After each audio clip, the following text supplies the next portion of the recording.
Aujourd'hui, beaucoup de chrétiens se demandent pourquoi je n'arrive pas à me défaire d'un péché qui m'empêche de plaire à Dieu. Quelqu'un d'autre va se demander que est-ce qu'il faut que je sois parfait pour faire la volonté de Dieu. Beaucoup de questions comme ça que beaucoup de chrétiens se posent. Et il faut savoir, toi qui regardes cette vidéo, que malgré le fait que tu aies beaucoup de questions à te poser, tu n'es pas le seul dans cette situation. Moi également, j'ai reçu beaucoup de questions et j'ai sélectionné parmi toutes les questions qui m'ont été posées 10 questions que je vais répondre. Je vais partager mon vécu et je crois que tu seras béni au travers de cette vidéo. Alors reste jusqu'à la fin et parcourons ensemble ces questions que j'ai reçues et que je veux bien répondre aujourd'hui.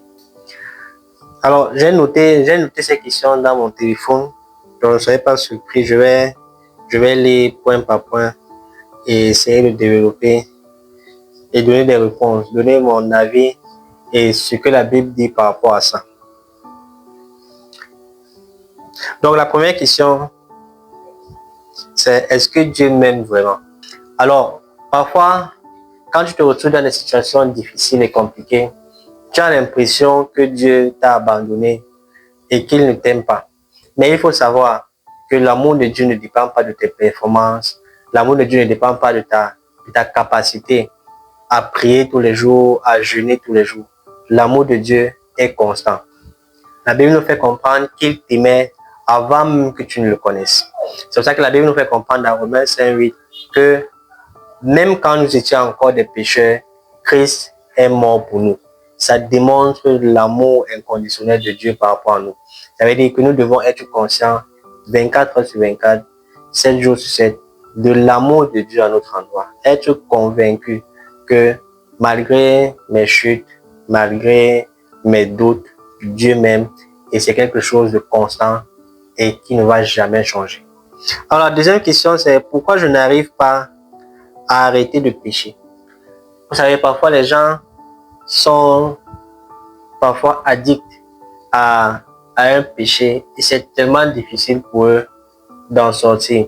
Moi, je me rappelle que j'étais prisonnier de certaines habitudes, mauvaises habitudes, et qui me gardaient dans l'obscurité, qui me gardaient loin de la volonté de Dieu pour ma vie.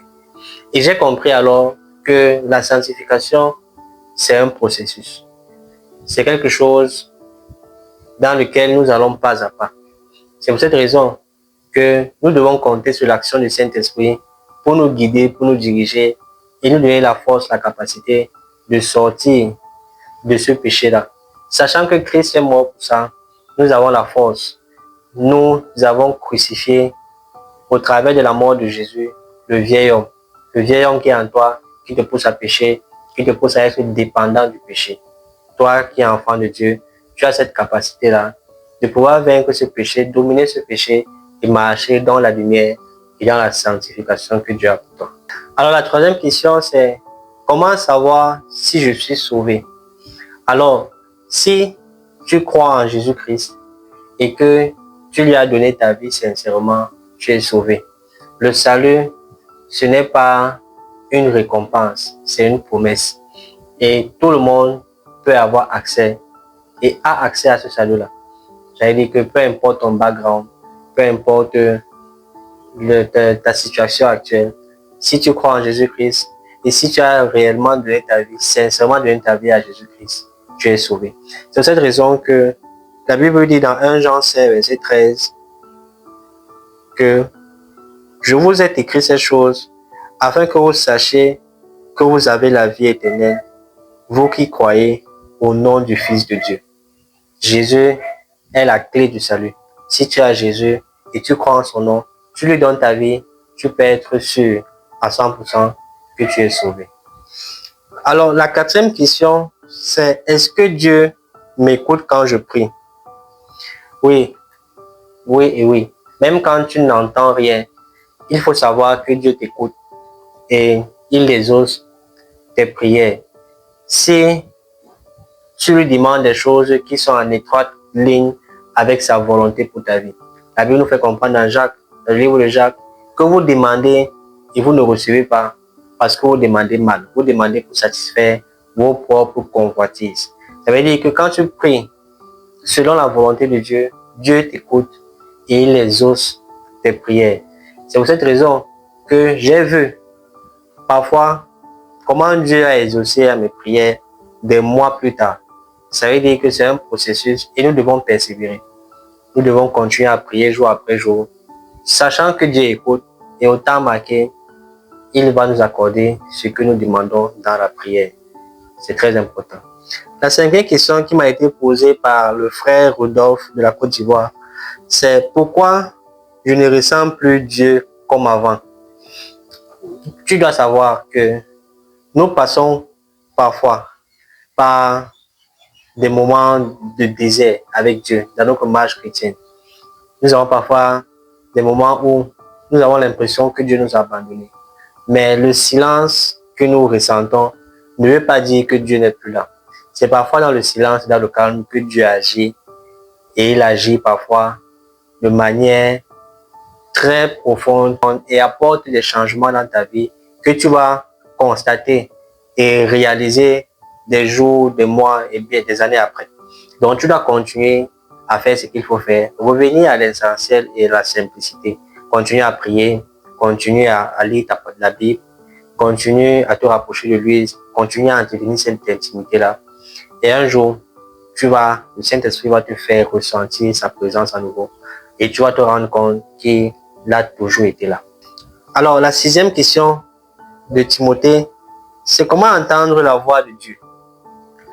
Alors, tu dois comprendre que Dieu parle de 4 façons différentes.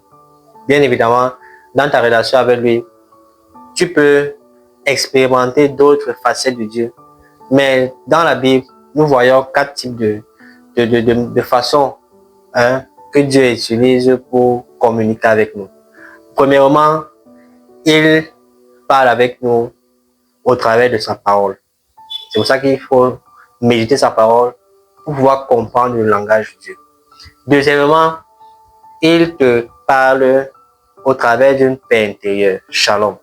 Quand tu expérimentes la paix de Dieu devant chaque situation ou devant chaque décision que tu as à prendre, tu dois comprendre, avoir le discernement pour savoir que cette paix intérieure qui s'est installée à moi, c'est le langage de Dieu. Troisièmement, il parle avec nous au travers des circonstances.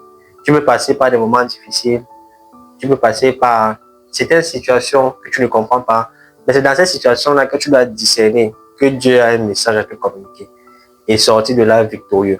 La quatrième façon, c'est que Dieu communique avec nous en passant par un frère ou par une sœur. Dieu également parle au travers des autres.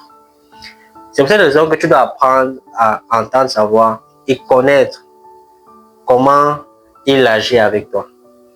Vous savez, quand vous aimez quelqu'un, c'est facile de discerner sa voix.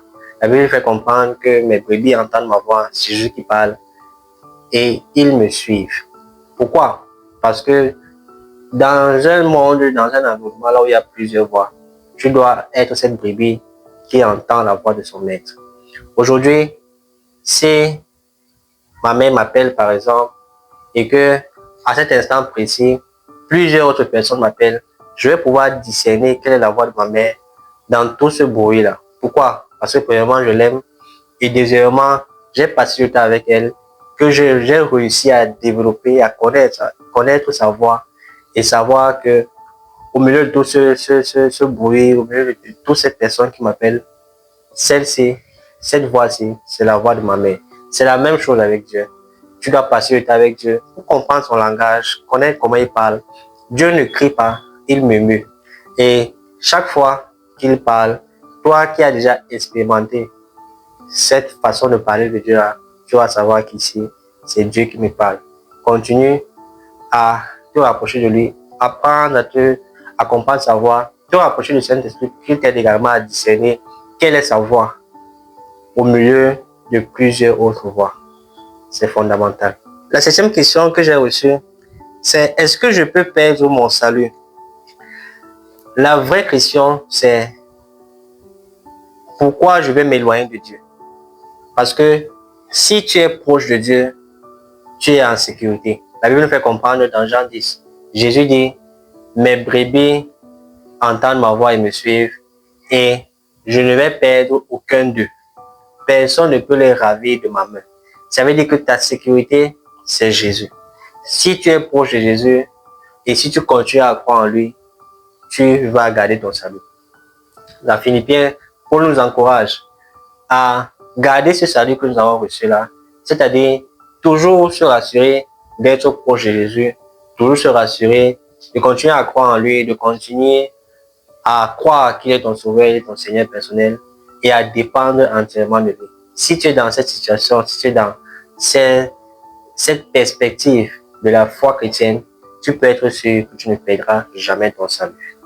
La 8e question que nous avons reçue, c'est pourquoi Dieu permet la souffrance.